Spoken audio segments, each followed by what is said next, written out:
I've played a lot of video game movie adaptations, and chances are that you have as well. To developers and companies, it's a no-brainer way to make a lot of money. Take a pre-established IP with tons of fans and make a video game about it. Those fans are sure to buy it, right? A lot of the time, yes. Or at least in the past. When I was growing up, I felt like every new big budget movie had a tie-in video game. But these did often end up being pretty lackluster. No company actually wanted to put time and effort into making these games. They just wanted a quick check, no matter the public reception. Not that this doesn't still happen, but definitely not to the extent that it did. There will always be games made about Star Wars, Harry Potter, Marvel movies. They are just too big for companies to not try and cash in on. Don't get me wrong, there have been plenty of great games that come out of this. In recent-ish years, like the Jedi Fallen Order games or Marvel's Spider-Man. And the game I'd like to talk about today, Indiana Jones and the Great Circle. Indiana Jones was at one point also a part of these movie tie-in games, but none of these really impressed anyone, save for LEGO Indiana Jones, of course. Since like 2009, there really hadn't been anything from this series though, until the 2024 release of this new revival of Indiana Jones games. I've just played it this year, and it's phenomenal. It understands the difference between adapting a movie's plot and adapting a movie's essence. And what do I mean by that? Well, with those previous movie tie-in games I was talking about, the majority of them were retellings of a movie's plot, just in video game form. Some even went as far as including scenes from the movie as in-game cutscenes. Not that this is inherently a bad idea. If the gameplay was fun enough, it could work, but it is boring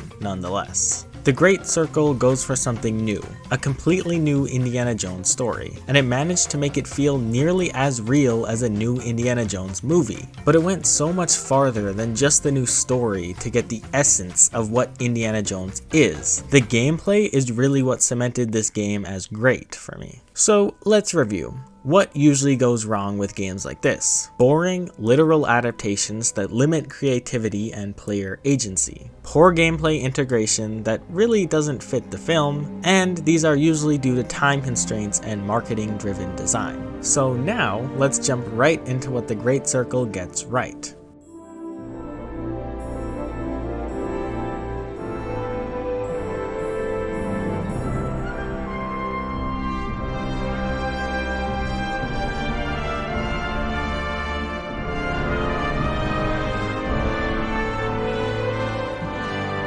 This game just feels like Indiana Jones. It's witty, it's adventurous, it's just a really fun time, just like the films. Those first three movies essentially define the action-adventure genre.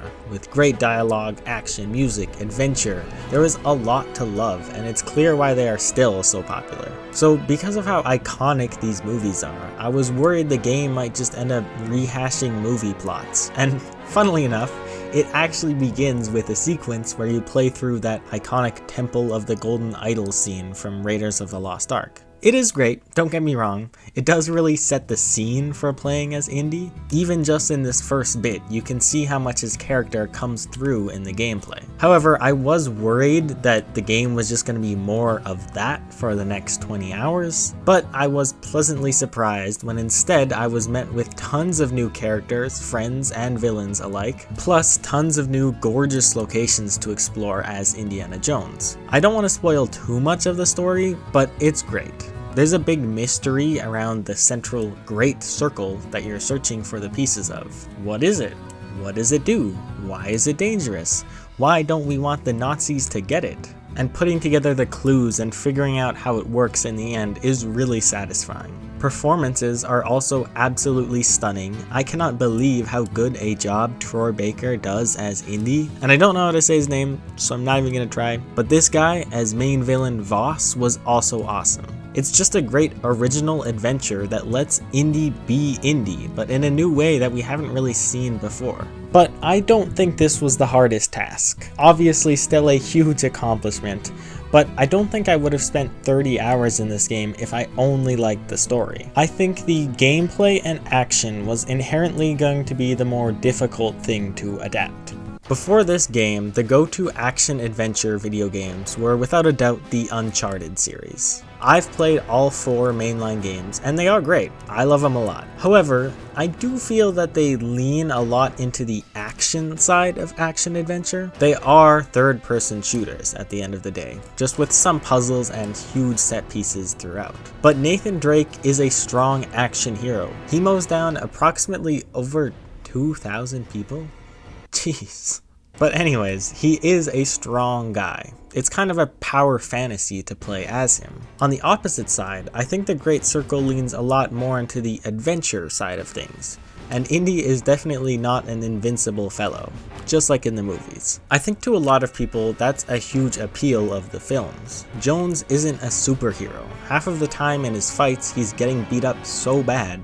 But he's smart and resourceful. He knows how to use the environment to tip the scale in a fight and win. And the Great Circle pretty much perfectly shows this in the way that you play it, specifically with its improvised weapon system. There are so many items around the world you can find to use as weapons. From bottles and shovels to guitars and fly swatters, you will always find something to use in a fight. But you'll need to be doing this on the move. These items break fast, but they do give a pretty major upper hand, so they're very useful to find. Not only is it a unique system that makes you explore the environment for weapons, it also just feels like something out of a movie. You're not always equipped with the gear that you'd expect. Combat is chaotic. You're just finding whatever can help you to beat a guy who's twice your size, just like Indiana Jones would do. And there's tons of smaller systems within this one, like the ability to throw any of these weapons, which is not very useful, but it is very, very funny. Or how guns can mow down enemies quickly, but have very limited ammo.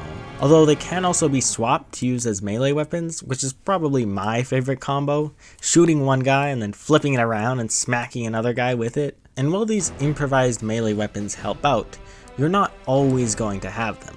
There are a few other tools in the box. It is possible to just fist fight everyone with counters and power punches, but in large groups this is definitely not going to work, especially on the harder difficulty. Though, it is satisfying when you can counter a whole group and take them down. Indy, of course, also has his whip, great for stunning enemies or especially pulling guns out of their hands towards you. You can also grab enemies, stealthily take them out, wear disguises to avoid combat altogether. There is just a lot of different options, and while the game doesn't encourage you to try all of them out, it's the most fun way to play. When you're in that flow state of swapping between punches, improvised weapons, whipping, shooting, it blends together to create a true action movie feel to everything, while retaining the full weight of punches from enemies. What about besides combat? Sure, it's very fun, but to be honest, there aren't tons and tons of encounters. There are some huge action set pieces, just a few, but comparable to some of the greats of Uncharted, and I really mean that. I don't want to spoil them, but wow, there's some super cool scenes, enhanced by the amazing places that they're in, with great music and action. When it all comes together, it is really just great. Okay, but what about besides all that? In all the downtime, what do? You explore, uncover, and solve puzzles. For the most part, this game only takes place in a few large explorable areas, and there is tons to do within them, and all of them fit what I think exploring as Indiana Jones would be like. You're constantly taking photos, a small but actually really fun addition. You have to make it through dangerous areas using only your whip to traverse difficult spots. And I know making this game first person was at first a pretty controversial choice, but I do think the small additions like going into third person when climbing with the whip do really enhance the feeling that you're in Indy's shoes. It's slower traversal than a game like Uncharted, but it is still fun, a little challenging sometimes. I like that the grab points are not painted stupid yellow, super obviously. I really enjoyed this game, but I suppose if there's one thing I can kinda complain about, it's the actual puzzles, like the big set piece puzzle rooms. Well, very neat. They were usually a little bit too easy, I found. Some of them were good, but I wouldn't say I was really challenged by any of them. Either way, it's not a huge issue. they were still fun to do. Now, all of these different activities combined really just mimic the pace of a movie. You've got some quiet exploration to start, maybe a big puzzle, and then action as everything goes wrong with a big set piece to finish it all off. It feels like a movie. I really can't emphasize how perfectly this game does it, and without a huge use of cutscenes either. There is a lot of them, and some of them have some pretty awesome fights, but the big set pieces are always playable, entering another level of interactivity into everything. I think the best way to put it is like this. The Great Circle isn't a movie in game form. It's a game that understands why people love movies, and it does its best to bring that and all of the great things from games into one neatly wrapped package that is a blast to play. The developers clearly had a great respect for the source material, but they didn't let that define what they made. They took the best aspects from it, but didn't let it limit them, and they made something new altogether. It's pretty obvious, but I loved Indiana Jones and the Great Circle. It is genuinely some of the most fun I've had in a story-based action-adventure game since Uncharted 4, I would say. So in my opinion, the best game of its genre in probably the past 10 years. I really hope that moving forward, a lot of movie-inspired games take notes from the Great Circle. You don't need constant action or to play as a super nimble action hero to make a good movie game. You just need an authentic, creative, and fun take that really focuses on what people love about movies. And hey, including Indiana Jones definitely does help.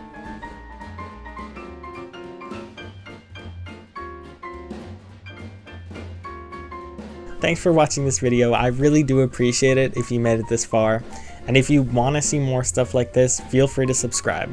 And I will see you all soon. Bye!